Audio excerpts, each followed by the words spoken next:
I definitely consider being a lawyer, being counsel for a company, a holistic process. So our process is that first you have to get to know the client. And so getting to know is not, it can be superficial, like how many kids do you have? Or do you have kids? Or where's your last vacation? Sure, that's important too. But because you get to know the person. But really understanding the company and what their needs and their goals are, what their revenue is, what their challenges are, all those things help you help the client figure out what's important, what's missing. And ultimately, I think the goal for a lot of entrepreneurs is to exit or at least Mm. build a company that's worth exiting, meaning entrepreneurs are conditioned for growth. So you're really like, what's your motivators? What's your stressors? What do we see in the way of your growth? And we usually do that at no cost.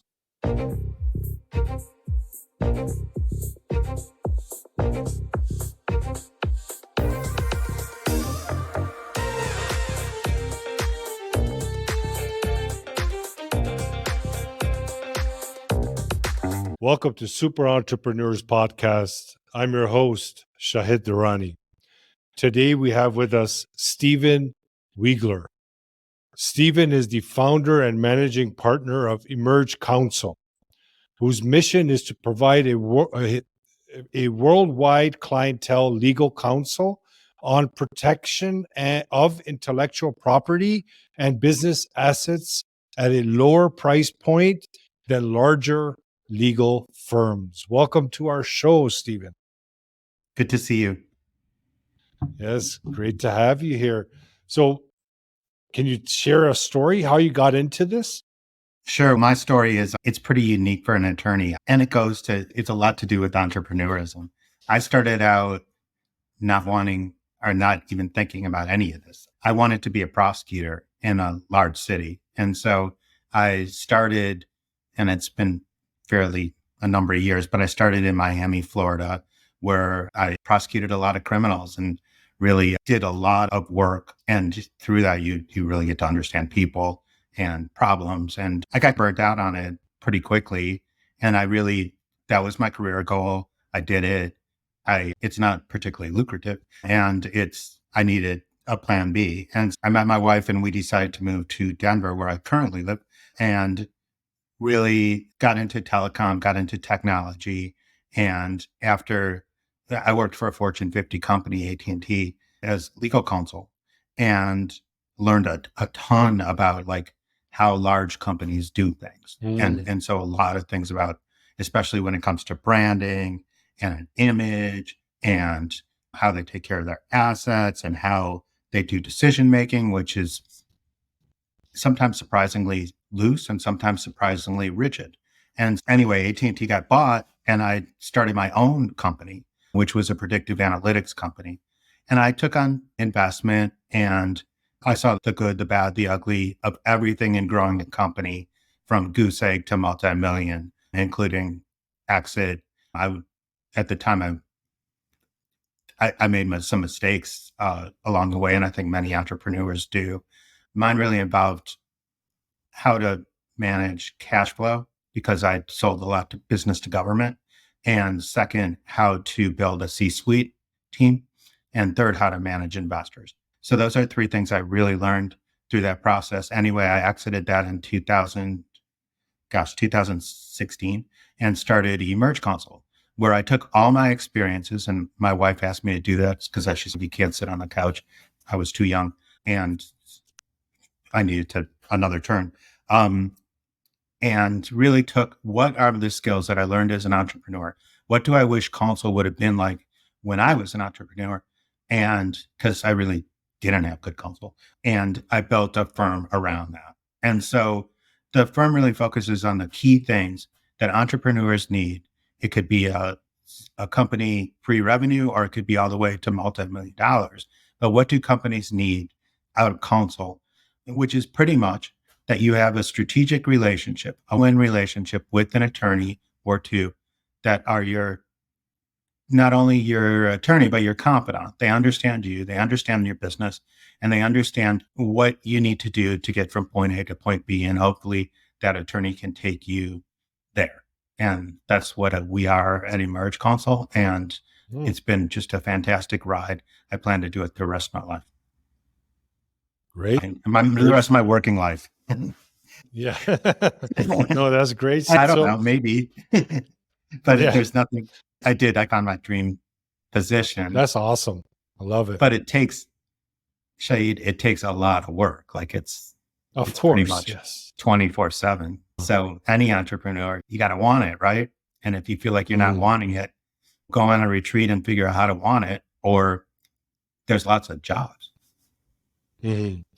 Based on your experience, your level of experience for different aspects of running a business, what did you find that one strategy or that one thing that helped you be protected in your current business and also helped you in scaling your current Sure. business? It's a thing that I think it's one skill and it just comes. I was not a natural at processes and procedures until I had my own company that I had to run. And so I think uh, if you want to scale, if you want to grow, first you have to build a team. You can't, I represent a lot of e-commerce companies and there's some solopreneurs out there that can do it, like get from point A to point B alone, but most can't. They need a team around them. And so it's how you build that team and how you build the processes and procedures. The end user, your client, gets a consistent customer experience. And that's not an easy, oh, I can do that kind of thing. There's people that have absolutely that are pretty introverted in their personalities, not customer facing, that they focus on that all their lives, like how to build out these processes and procedures. So I find that's my most challenging aspect and the number one key to success. Ultimately, I think clients come to me because of my personal experiences and I'm a good lawyer. But if my product's not going to be consistent and it's hard to get in touch with me and I don't have a team that's watching my back and I'm watching their back, I might as well just go and work for somebody because it's my skills as a lawyer can be used Mm, effectively in another organization. I think that's the hardest nut to crack and the most important. mm. And so you actually help business with creating that. I can, yeah. I definitely consider being a lawyer, being counsel for a company, a holistic process. So our process is that first you have to get to know the client. And so getting to know is not, it can be superficial, like how many kids do you have? Or do you have kids? Or where's your last vacation? Sure, that's important too. But because you get to know the person, but really understanding the company and what their needs and their goals are, what their revenue is, what their challenges are, all those things help you help the client figure out what's important, what's missing. And ultimately, I think the goal for a lot of entrepreneurs is to exit or at least Mm, build a company that's worth exiting, meaning entrepreneurs are conditioned for growth. So you're really like, what's your motivators? What's your stressors? What do we see in the way of your growth? And we usually do that at no cost to the entrepreneur because we want to really, if we don't get to know them, if they think the clock is running, like when the phone rings and you're going to get both in point 0.6 increments, it's very difficult for someone to express what the true challenges or true gems mhm, they have. I think they really want to cut to the chase. The first part of the process is always get to know the client and then we have some audit processes. We have an IP audit, intellectual property audit. We think intellectual property is a huge component for growth. We talked a lot about the customer experience. That's brand. You close your eyes. We close our eyes right now or hypothetically close our eyes and think about McDonald's. That might not be the best customer experience, but it's a customer experience that's going to be consistent with what a McDonald's mhm, is, what the brand is, you know. And so a brand is all elements of the customer experience.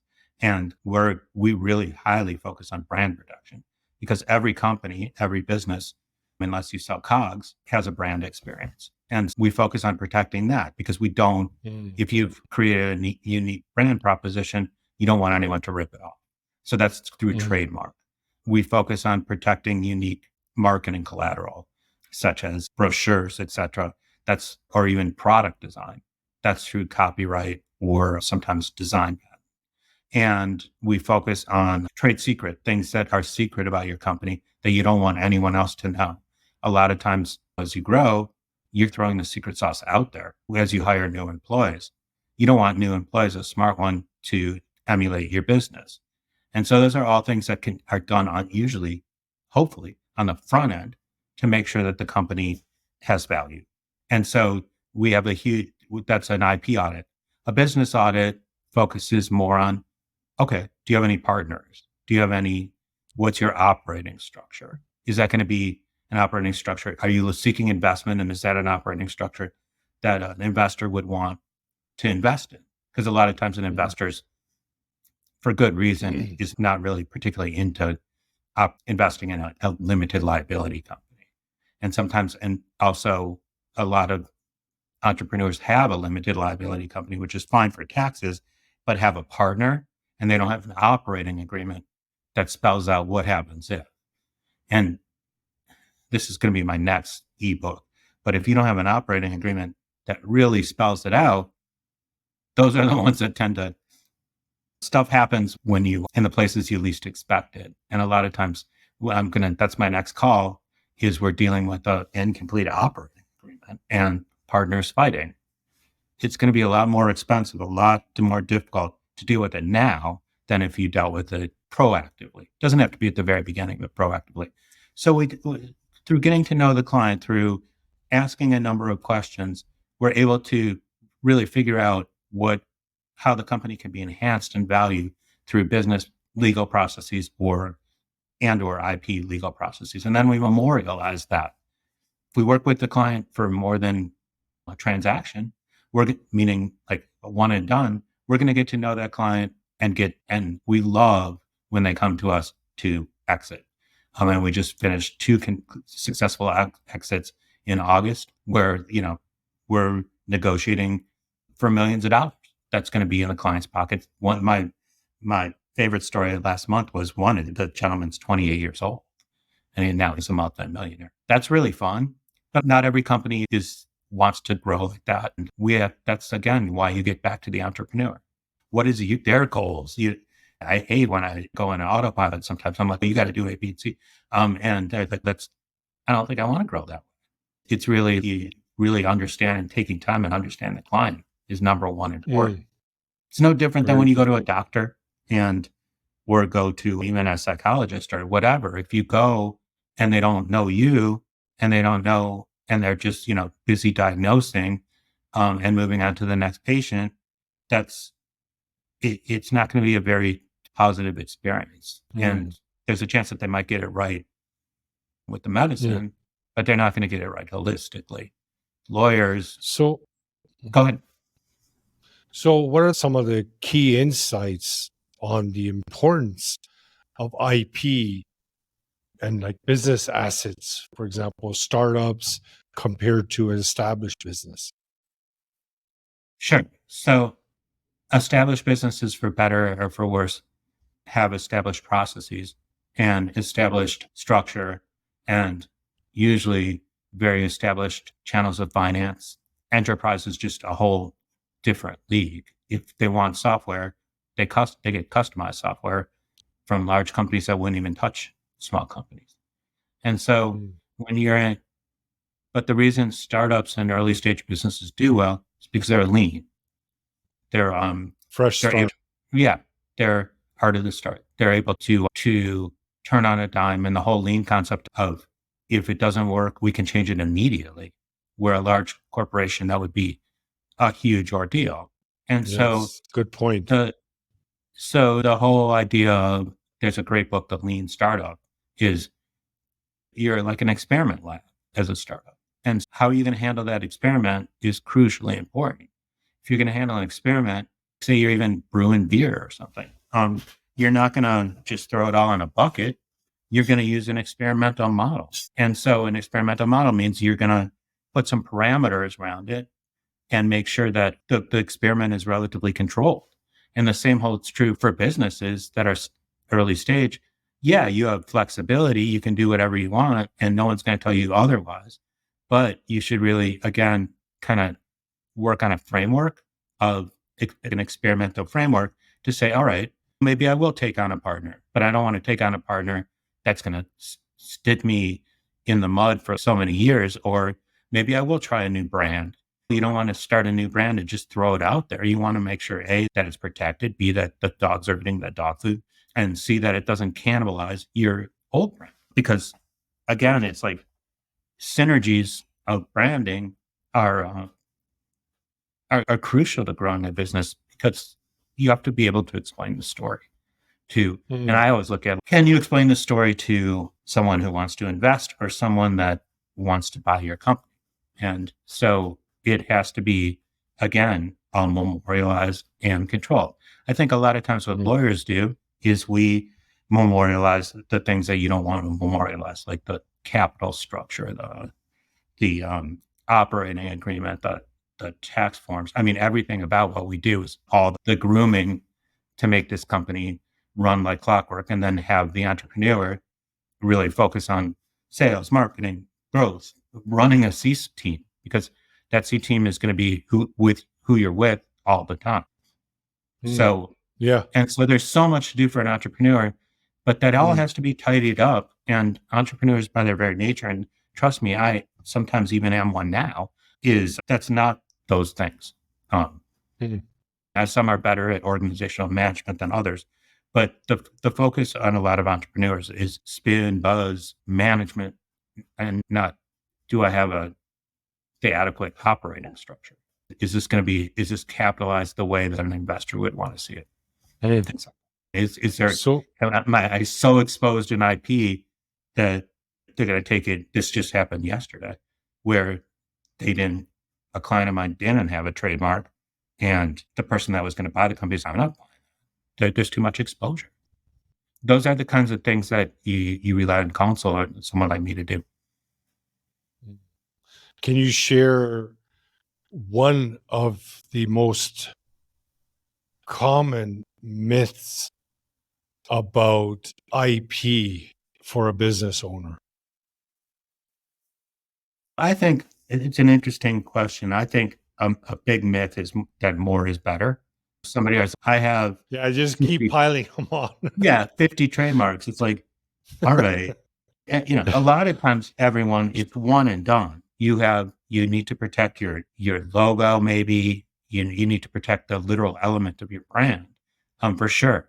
But you look at some even large companies, they don't have hundreds of trademarks. And the reason is because they're strategic. Yeah. Or another myth is if I don't have a patent, I'm worthless. To the contrary, many times I'm anti-patent because you're never going to be able of your invention. It's very technical, whereas customers' experience is not, and what they can rip off is not so technical. And then to enforce it in court. So there's a bunch of myths. There's that I can file my own trademark is a myth. That the USP, it's great if you can get the description right and you can figure out the category and the USPTO lets it through. That the chances of those three things happening are like about 0.2%. A lot of times you get this office action, you don't know what to do with it, you screwed it up because you filed it wrong, it's on public record, your name is on public record, you're never going to be able to turn that thing around, we're screwed. Those are three common myths on IP. Okay. You can do it yourself, but more is better, and that a patent is gold. Great, Steven. Great tips. It's good to bring those myths out there so people can see if they're doing something that is unnecessary and put their energy and money and time into something more strategic. So thank you for sharing that, Steven. Appreciate your time today coming on our show. If you have any last minute things you would like to share, please go ahead. Sure, absolutely. So just a reminder that we're almost like a necessary evil. No one, when we had a business, I never liked talking to counsel. I was like, I went to law school. So and it's like going to the doctor. No, very few people cherish or the dentist, but it's it's like the dentist for your business. So anyway, I'm always available. I don't charge for consultations, initial consultations especially. because I want to get to know you, meaning entrepreneurs and their businesses. And my website is Emerge Counsel, COUNSEL.com. And it's SWEIGLER at emergecounsel.com. You'll see on the website, I offer free 15-minute consults. No question is too stupid or too complicated, really, to get into a discussion. And I just want to get to know my clients. I'm based in Denver, Colorado, although today I'm in Las Vegas for a conference. But my clients are all over the world. It's important to note, finally, that every country has their own intellectual property and business law. It's important when you're looking for counsel, chances are that especially in the 21st century, that your product or good or service is going to go cross-border, and that you have counsel that spends time, like I do, traveling the world or being involved in international societies to know counsel, because a lot of times the strategy crosses borders. You want to have a strategy that's international if you're not selling ice cream in Chicago only. So the point is, it's a pretty sophisticated area of law, and you want to make sure that this isn't their first ride. So anyway, hairs disappear from my head. I can tell you this isn't my first ride. Good. That's really about it, and a pleasure. Anything else to cover that you think? Thank you so much for your time today. All your information will be available in the show notes. I like the fact that you have this holistic type of ambiance to your business. It's really important, especially nowadays. People want to do business with people. I appreciate that offer to our audience. And thank you for your time today.